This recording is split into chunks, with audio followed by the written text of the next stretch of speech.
What's good, F words? Your boy Stone up on here with the Naught initial review.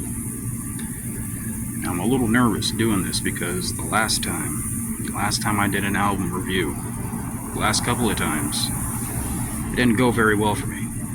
You might remember what happened. The club. I just got lit. But basically, my friends, that's my review on gutter water. It's straight up gutter water. Straight the fuck up gutter water. And I just really wanted to...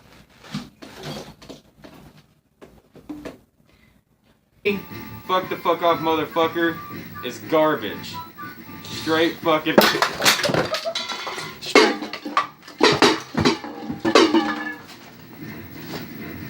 Hopefully we can avoid any more things like that this time around, but the Naught, ladies and gentlemen.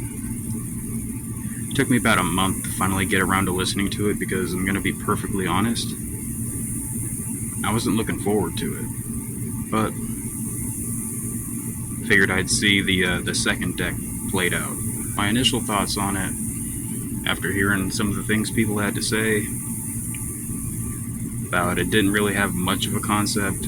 So one thing I will say is that the concept did seem to take a little bit of a backseat. Like, you get the intro, you get the song that goes with it, and then you pretty much, there's not really a whole lot of mention of the concept again until the end, the final track. A few songs through it, I'm just kind of like taking it in. I'm like, nah, okay. I mean, nothing spectacular.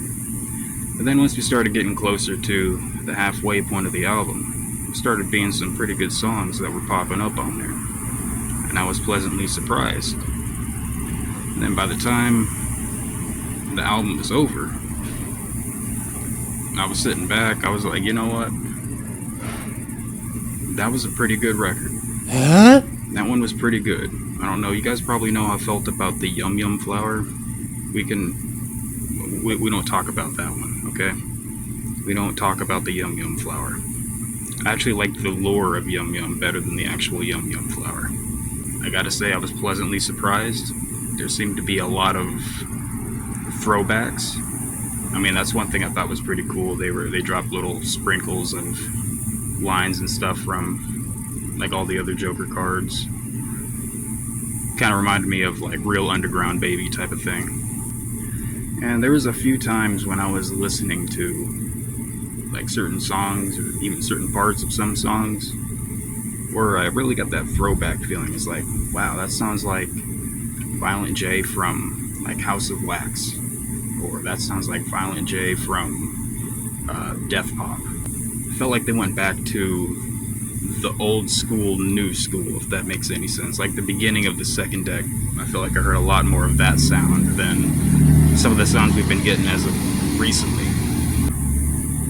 I'm gonna have to give the album another listen to, and I will be back up on here with a track by track review, because I do feel like that it was that decent enough to where I could actually go back and give a track by track review, because there was at least an initial thought that I had for each and every track.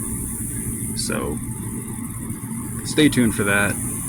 The Naught, my friends, may be lagging in a bit of concept, but definitely better than the Yum Yum Flower. I wouldn't say that it's better than Death Pop or Bang Pow Boom or Fred Fury. I'll put it back on again. I'll probably listen again, aside from when I'm listening to it for the album review.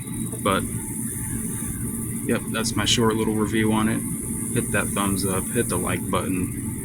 If you guys are wondering where I'm in, my laptop screen broke, so I'm just kind of waiting until I get all that back in order, and I should be back for the regularly scheduled night streams, my friend. You guys have a good one. Don't do anything I wouldn't do. It is true what they say, every rose has its thorn.